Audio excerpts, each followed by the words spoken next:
Minnesota and the rest of the country are reeling after the now numerous allegations of almost comedic levels of fraud at daycare centers across the state have been exploding. Now, Attorney General Pam Bondi posted last night on X saying that Nick Shirley's work, this is the YouTuber, not the Minneapolis journalist, this is the YouTuber who found this work has helped show Americans the scale of fraud in Tim Walz's Minnesota. The Justice Department has been investigating this for months. So far, we have charged 98 individuals, 85 of Somali descent, so it's not only Somali, and more than 60 have been found guilty in court. We have more prosecutions coming. Buckle up, lawmakers. Now, state officials are speaking up and shooting down allegations made by Nick Shirley. Here's Minnesota Department of Children, Youth, and Families Commissioner Tiki Brown. We are aware of a video that's being circulated that has gained local and national attention about child care centers in Minnesota. While we have questions about some of the methods that were used in the video, we do take the concerns that the video raises about fraud very seriously. Each of the facilities mentioned in the video has been visited at least once in the last 6 months as part of our typical licensing process. There have been ongoing investigations with several of those centers. None of those investigations uncovered findings of fraud.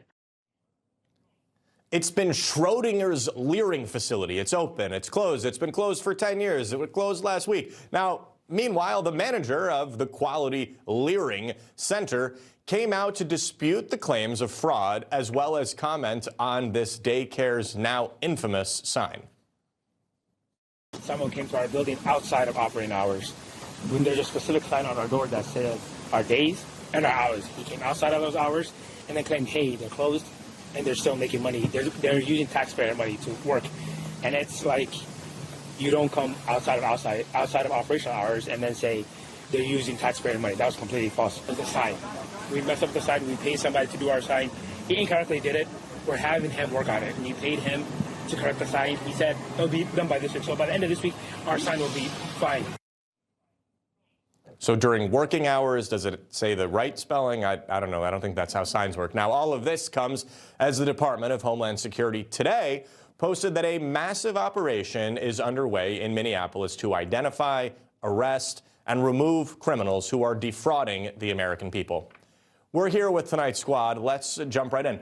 And Alex, last night you said that you wanted arrests and investigation into this. Now, as it turns out, the FBI has been, or the DOJ has been working on prosecuting people involved in this level of crime. So what should come next here? And to your point, I saw actually on X today, there was a post about how Patel has said that they've actually had some investigations going on, people on the ground there from the FBI, since I think it was this summer, looking at the various aspects. I think we're going to have more arrests. One thing I talked about previously that I still want is accountability at the top. I don't think something, and Tony and I were talking about this too, I don't think something gets this big if you don't have someone within the government at the highest level looking the other way intentionally, because it's astronomical. A few things I just love with this, the daycare manager speaking out, blaming the misspelling on a graphic designer and then saying, we just didn't think it was a big deal. That's kind of great. The other aspect— They're getting enough money that they can afford I guess so, you would think. And the other aspect, too, is that apparently their hours are Monday to Thursday, 2 to 10, 2 p.m. to 10 p.m.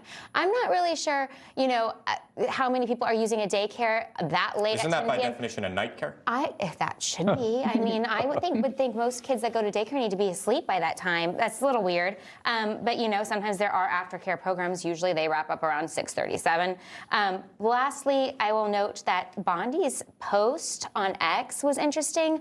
Buckle up, lawmakers. Is that foreshadowing, do you think? Is there any sort of hint there about what involvement the lawmakers would have? Are we going to see any arrests, to your point, higher up?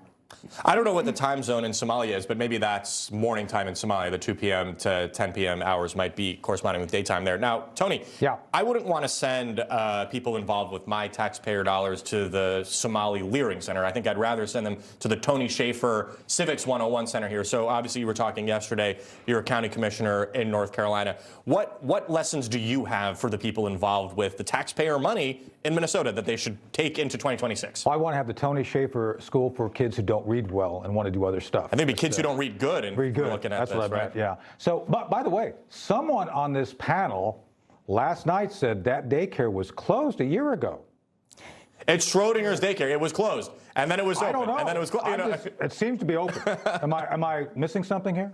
Well, I'm just now, asking. Now I think they're busting Just asking. there. He can respond. I can totally respond. Go ahead. Okay, I'm looking forward to it. So, but as a county commissioner, there's multiple layers of oversight. As I talked about this a little bit last night, there's the issue of licensing, validation of licensing, actually verifying facilities can take it, and then you audit.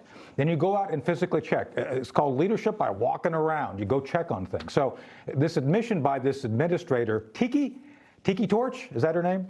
Tiki, it's going to be interesting because she's kind of admitting maybe they haven't been doing as good a job oversight as they could, and maybe that's why Pam is saying maybe they're going to be looked at too. Yeah, so Jason, Tiki Torches are more of a right-wing thing. Closed?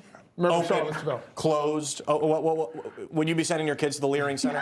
2 to 10 p.m. No, but there are. At least it's open. We're both there. That's late. Like, what is that? That is, but there, as you said, there are aftercare centers, and there are people who work nights and work late that actually do need childcare. I think people need childcare for many hours throughout the day. So I would not necessarily say that. I would agree that there are some of the places that were closed. There's one called the Little Lamb Center, I think, or something like that. Was it that was kind of wrapped up? Yeah, it was LAM, right?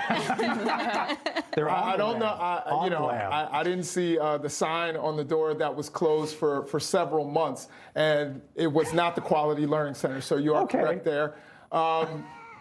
And I would say, again, if we're worried about fraud, the big thing that frustrates me about this whole thing is that people are making this more about the ethnicity of the people involved in this rather than about the actual fraud. No. If you took Somali out, I don't know why we have to keep mentioning that these are Somalis involved. If we put Jew only or Arab or Black in there, I think we'd all be very disgusted by that and just talk about the fact that these are people who are committing fraud. Information. Truth is freedom. Is Newsmax. It's real news for real people.